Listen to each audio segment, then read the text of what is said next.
안녕하세요. 올해로 34살, 결혼한 지는 6년이 된 주부였습니다. 남편과 저 사이에는 아이가 없었고요. 검사를 받았는데 문제는 제 쪽에 있었고, 이 사실을 친정도, 시댁도 알고 있던 상황입니다. 그래도 남편한테 문제가 있는 것보다 저한테 문제가 있는 게 시술을 통해 극복할 수 있는 확률이 더 높다길래 몸 상하지 않는 선에서 계속해서 시도 중이었습니다. 하지만 이제 다 소용없는 일이겠네요. 남편은 요즘 보기 드물 정도의 효자였어요. 어느 정도냐면 혼자 계시는 시아버지 걱정된다며 저랑 결혼하는 것도 다시 생각해보려던 사람이었으니까요. 남편 위로 아주버님이 두 분 계십니다. 아무리 남자만 셋인 집안이어도 장남도 아니고 막내인 남편이 부양의 의무를 느끼고 있다는 게 말이 된다고 생각하지 않았어요. 생활비조로 얼마 정도만 보내주고 시아버지를 말 그대로 손절했다는 형님들은 한 번도 만나뵌 적 없었지만 저에겐 좋은 인상의 사람들이 아니었어요. 저는 남편이 부양의 의무에 대해서 이야기할 때 시아버지께서 어디 불편하신 곳이 있으신 건가 하는 생각을 했었거든요. 혼자서 밥도 못 드시고 집안일도 아무것도 못 하신다는 말을 들었을 때 정말 몸이 어디 안 좋으신 거구나 하고 확신을 했었는데 제 생각이 틀렸었습니다. 시아버지께서는 사지멀쩡하시고 심지어 엄청 세련되시기까지 하셨으니까요. 옷도 젊은 사람들이 입는 브랜드에 대해서 줄줄 꿰고 계시고 멋부리는 거에 관심도 많아 보이셨어요. 오히려 체격도 샌님 스타일인 남편보다 훨씬 좋아 보였고요. 첫 인상은 신기하고 재밌으신 분이었지만 그때 왜 형님 되실 분들이 시아버지를 손절했는지 깨닫게 되었습니다.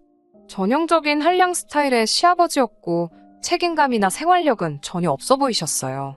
결혼이야 애초부터 양가 지원받을 계획이 없었기도 한데 첫 만나는 자리에서 저희 결혼에 보태줄 돈은 하나도 없으니까 그 부분은 알아서 하라고 못을 박으시더라고요. 그러면서도 결혼하면 첫째네는 자기한테 얼마를 주고 있고 둘째네는 얼마를 주고 있으니 저희가 아무리 막내라도 이 정도는 줘야 하지 않겠냐고 말씀하시며 자기한테 달마다 보내야 할 생활비는 얼마 정도였으면 좋겠다. 이렇게 미리 알려주셨어요.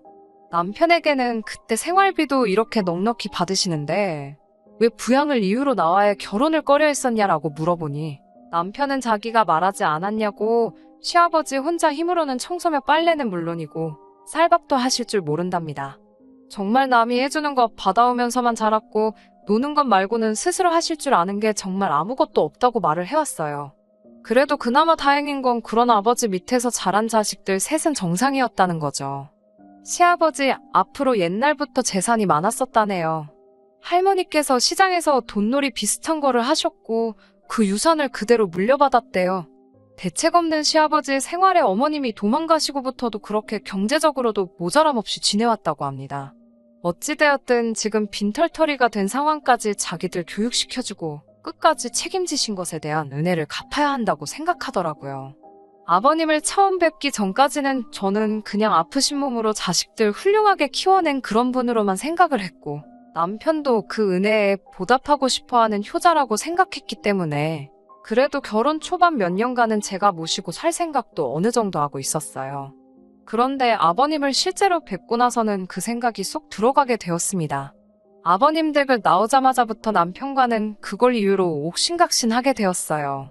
왜 모신다고 해놓고 이제 와서 말을 바꾸냐 이런 식으로 남편의 언성이 높아지니 베란다에 잠깐 담배 피러 나오신 아버님께서 그 말을 들었나 봐요.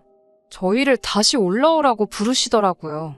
어차피 남편이 혼자 되실 아버님 때문에 결혼을 꺼려한 데다가 집 앞에서 언쟁을 하며 제가 모시기 싫어한다는 사실까지 이야기했고 저도 저런 시아버님과 합가해 모시고 살아야 한다는 생각을 하니 이 결혼이 뒤집어져도 그만이다라는 생각을 했어요. 그래서 그런지 저희를 다시 부르시는데 떨린다거나 두렵다거나 하지 않았습니다. 시아버지는 저희를 앞에 앉혀놓고 말씀을 시작하셨어요. 그런데 시아버지께서 저희에게 꺼낸 말은 참 의외의 말이었습니다.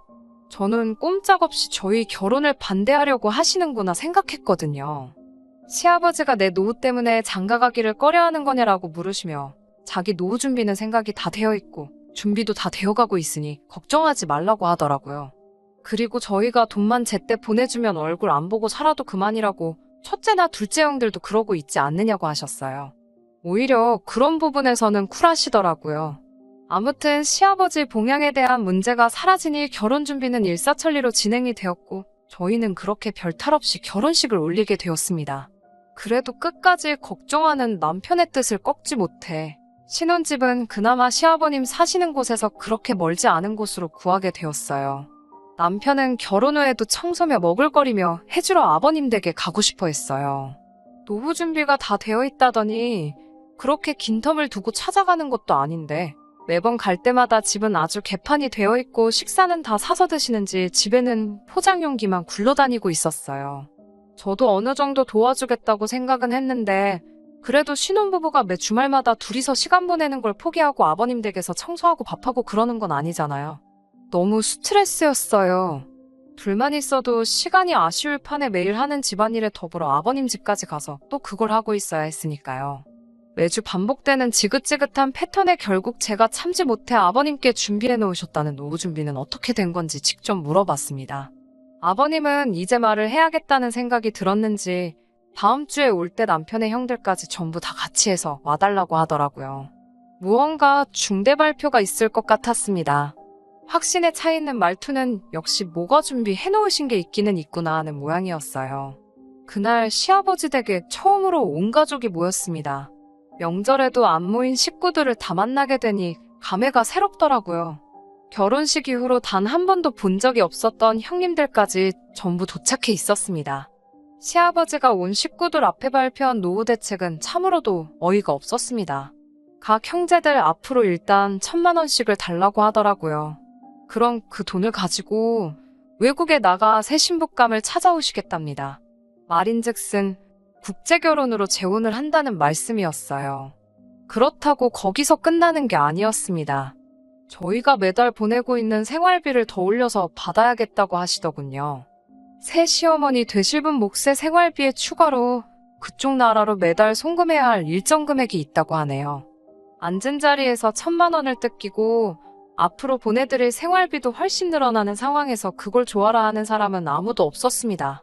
애초에 그걸 떠나더라도 아버님 나이가 60이 넘으셨는데 국제결혼으로 제취를 하시는 것부터 찬성할 사람이 어디 있었겠어요?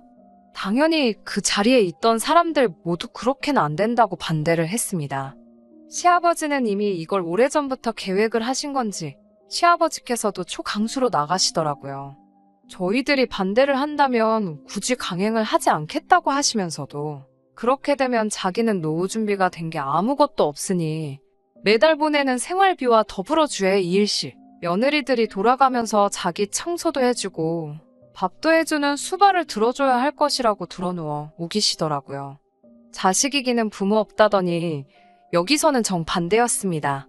막무가내로 어깃장을 부리는 아버님 고집 꺾을 사람들 아무도 없었고 돈 1,000만 원에 시아버지 뒷바라지에 대한 부담이 영원히 사라진다면 그 값으로 싸다고 형님들이 먼저 생각을 바꾸기 시작했어요. 그렇게 모두의 동의를 얻어내고 아버님은 그달 말에 새 신부를 데리러 간다고 출국을 하셨습니다. 일주일도 안 돼서 다시 귀국을 하셨는데 아버님은 혼자서 돌아오셨어요. 저희는 속으로 아버님이 마음을 고쳐먹고 결혼을 안 하시기로 한 줄 알았는데 그게 아니었네요. 한국에 오려면 한국어 시험을 통과해야지 올 수가 있다고 하더라고요. 빨리 너네 새 시어머니 보여주고 싶은데 아주 마음이 끓는다고 하시는 게 마음을 고쳐먹지는 않으신 것 같더라고요. 그렇게 시아버지의 노후 준비 대책인 외국인 새 시어머니가 오기 전까지 6개월간 남편의 간절한 부탁으로 제가 짬이 날 때마다 아버님 댁 청소와 식사 준비를 도맡아 해야 했습니다. 형님들은 역시 한 번도 오지 않으셨고요. 제가 이걸 왜 하고 있나 싶더라고요. 그래도 6개월만 참으면 이 집과도 영원히 이별이라고 생각하니 그거 하나만 믿고 속으로 꾹꾹 참아내며 했습니다. 그렇게 6개월이 지나 새 시어머니는 한국에 도착하시게 되었고 또 효자인 남편의 오지랖에 저희가 공항까지 데리러 가게 되었습니다. 정말 경악을 금치 않을 수가 없었어요. 제가 그 당시 29이었는데 저보다도 나이가 4살이나 더 어린 시어머니를 처음 봤을 때는 말이죠. 화장은 하나도 하지 않아 수수했는데 오히려 그것 때문에 더 시어머니가 어려 보이기까지 했고 아버님은 사람처럼 보이지도 않았습니다. 의외로 한국말을 잘 배워서 온 건지 의사소통에는 크게 어려움이 없었어요. 간간히 틀리기는 하지만 자기 의사표현 정도는 확실히 할 만큼 배워서 온 것 같더라고요. 무엇보다 이제 더 이상 아버님 신경 쓸 필요 없이 오롯이 우리 둘만의 결혼 생활을 드디어 시작한다는 생각이 들어 기대가 되기까지 했습니다. 그렇게 결혼하고 나서 처음으로 이제서야 결혼을 한 것 같다는 게 실감이 날 정도로 좋은 시간을 보냈습니다. 아버님도 솔직히 나쁜 마음에 시집 보낼 딸뻘 되는 여자와 국제 결혼을 알아본 거라 생각했는데 다시 가장이 되었다는 책임감을 느끼신 건지 얼마벌이는 되지 않지만 직장도 구하시고 멀리서 지켜보니 나름 알콩달콩 살고 있는 것처럼 보였어요. 하지만 이대로 이 행복한 삶이 유지될 거라 생각했던 제가 바보였네요. 아버님께서 저희를 다시 찾으신 건 1년이 채 지나지 않아서부터입니다. 음식이 입에 안 맞아서 아주 죽겠다고 하시네요. 그래도 새 시어머니는 시집 온다고 요리도 배우고 할 거 다 하고 온 것 같았는데 아버님은 외국 음식 냄새가 나서 입에 물려먹지를 못하겠다고 저희 보고 가끔씩 와서 밥을 해놓으라 하시네요. 남편은 난감한 표정으로 또 저한테 양해를 구하려 하고 있고 저도 참을 만큼 참았으니 이번만큼은 양보를 못하겠더라고요. 그렇게는 할 수 없다.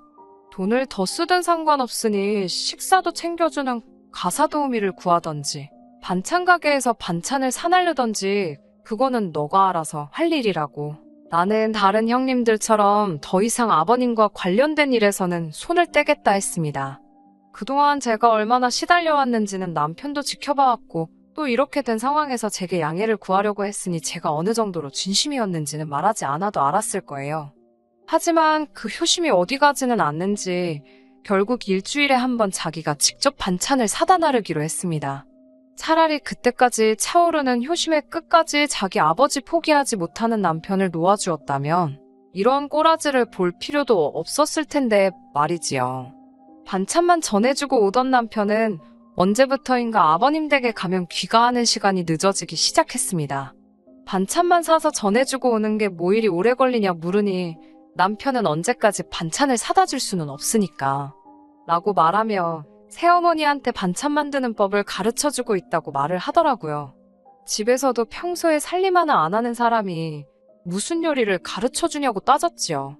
요즘 인터넷이 잘 되어 있어서 어지간한 거는 그거 보고서 따라 만든다고 자기가 요리를 가르쳐주는 게 아니라 이런 게 있다고 설명해주고 재료들 사와서 제대로 만드는지 지켜보고 맛 한번 보고 그러고 나서 돌아오느라고 시간이 좀 걸린다고 합니다. 그 상황이 내키지는 않았어요. 아무리 아버님이 세장가 들어서 가진 새어머니지만 나이가 워낙에 저희 또래인데다가 어리기까지 했으니까요. 하지만 평소 남편의 아버님을 향한 효심도 알고 있는데다가 남편 또한 이렇게 반찬 몇 가지만 가르쳐 놓으면 앞으로 아버님 댁에 발걸음을 할 일도 없어지지 않느냐고 길게 보면 자기가 하는 행동을 이해해 줄 것이라며 저를 설득해 줬습니다. 남편이 아버님 댁의 발길을 끊게 된 건 그날로부터 3개월 뒤의 일이었어요. 그 뒤로 3년, 별탈 없이 둘이서 다시 잘 지냈습니다. 다만 남편의 다른 형제들은 아버님이 노후 준비로 국제 결혼을 할 거라는 말을 하게 된 그날 아버님과의 인연을 끊었는데 유독 제 남편만큼은 명절이며 어버이날이며 아버님을 꼭 챙기기 시작했습니다. 저는 따라가지 않았어요. 따라가지 않았던 게 잘못이었을까요? 그렇게 작년 저희는 더 끔찍한 소식을 듣게 되었습니다. 남편에게 여동생이 생기게 되었다는 사실을요. 아버님도 참 대단하시다 생각했습니다. 아무리 행색을 젊어 보이게 하고 다시신다 하더라도 이제 곧 70을 바라보시는 분인데 말이에요. 그리고 그날 병원에서 울고 있는 시어머니를 토닥여주고 있는 남편을 발견하게 되었습니다. 둘이 친모자지간은 아니지만 그래도 그때는 충분히 그럴 수 있다고 생각했어요. 단지 새 시어머니의 눈물이 기쁨의 의미인지 아니면 그 반대인지 저는 몰랐지만요. 저희는 결혼 6년 차에 아이도 없이 살고 있는데 이러다 아버님의 아이를 제가 보게 되기라도 할까봐 아이가 태어났다는 소식에도 병원에 찾아가지 않았습니다. 병원에 가보려던 남편도 말렸어요. 남의 아이를 걱정할 때가 아니다. 이제 우리도 시술이든 뭐든 해서 준비를 해야지 않겠냐고 말했지요. 그리고 그렇게 얼마 전 시아버지로부터 연락을 받게 되고 남편과 저는 아버님 댁으로 허겁지겁 향하게 되었습니다. 집에는 아이 울음소리밖에 들리지 않고 있고 아이를 돌보고 있어야 할 새 시어머니는 그 어느 곳에도 보이지 않았습니다. 옷 가지며 전부 다 가져가지도 않은 것이 어디 급하게 가볼 곳이 있었나 봅니다. 남편은 그 자리를 보고 바들바들 몸을 떨더라고요. 아버님은 일부러 귀화가 끝나면 도망갈까봐 혼인신고도 안 해줬는데 달아났다고 이를 갈고 계시더라고요. 그러면서 하시는 말이 저 애는 니들이 마침 애도 없고 하니까 데려다가 키우라고 하시는 겁니다. 제가 정말 정색하면서 아버님께 처음으로 말대꾸를 했어요. 여태까지 남편 보면서 꾹 참아왔던 게 정말 한 번에 다 터져나오더라고요. 시아버지는 저에게 어이없는 소리까지 덧붙이시더군요. 저 애가 내 아이가 아닐 수도 있다는 말을요. 남편은 그 말에 그게 대체 무슨 소리냐고 정색을 했고 아버님은 남편을 보면서 네가 더 잘 알지 않을 거냐고 말을 하셨습니다. 대충 안 봐도 무슨 상황인지 조각이 맞춰지더라고요. 그렇게 효자인 척 하던 남편은 아버님 앞에 고래고래 소리를 지르며 대체 무슨 말도 안 되는 소리를 하시느냐고 소리를 치더라고요. 아버님 말이라면 꿈뻑 죽던 평소의 남편이 아니었어요. 아버님은 기분 잡쳤다며 밖으로 나가셨고 남편은 울고 있는 아이를 들쳐안고는 조용히 시키는데 여념이 없더라고요. 제가 이상한 생각을 갖고 있어서 그런 건지 아이를 안고 있는 남편의 모습에 알 수 없는 위화감이 들었습니다. 남편은 이런 제 마음도 모르는 건지 아이를 어떻게 하고 싶냐고 묻더라고요. 그 말에 제가 지금 장난치는 거냐고 소리를 질렀어요. 아무리 그래도 그렇지 이 상황에서 그게 할 말이냐고요. 남편도 정색을 하면서 그렇다고 아이가 무슨 잘못이 있느냐고 저에게 따지더라고요. 그건 애 아빠인 너네 아버지가 결정할 일이지 우리가 결정할 일이 아니라 했더니 평소 아버지를 알면서 그런 말이 나오냐고 이 아이가 어떻게 될 건지 뻔히 알고 있는 거 아니냐고 하더라고요. 그 말에 저는 그건 내가 알고 없다고 했어요. 오히려 그 아이한테 왜 이렇게 집착을 하는 거냐고 혹시 내가 알면 안 되는 사실이라도 있느냐고 물어봤습니다. 남편은 그런 건 절대 아니라고 하더라고요. 당당하게 먼저 그렇게 자기를 못 믿겠으면 지금 이 길로 병원에 가서 검사를 받아보자고 자신있게 말하더라고요. 하지만 그 말에도 신뢰가 가지 않다기보다도 결국 이 사단이 난 상황에서 아이든 아버님이든 아무것도 내치지 못하고 또 자기가 전부 감수하려고 하는 남편의 효자 버릇에 신물이 나기 시작했습니다. 6년이란 결혼 생활 동안 저를 답답하게 만든 건 도합 1년이 채 안 되는 짧은 기간입니다.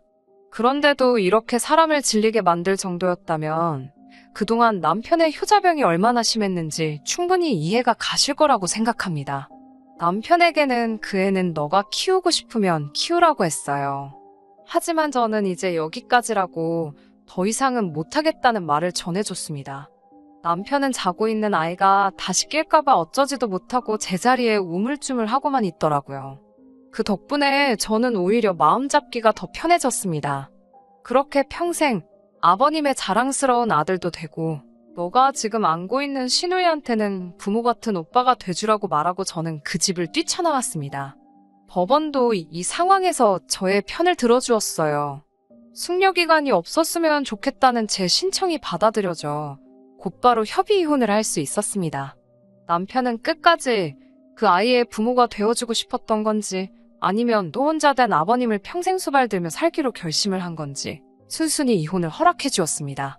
아직도 남편이 그렇게 그 아이에게 집착했던 이유를 모르겠네요.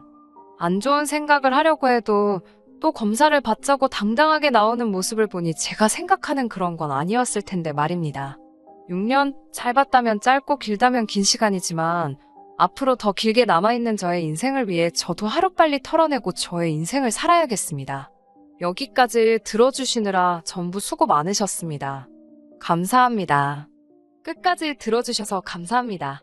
오늘의 사연은 여기까지입니다. 구독과 좋아요, 알람 설정 부탁드리고 더 좋은 사연으로 다시 찾아뵙겠습니다.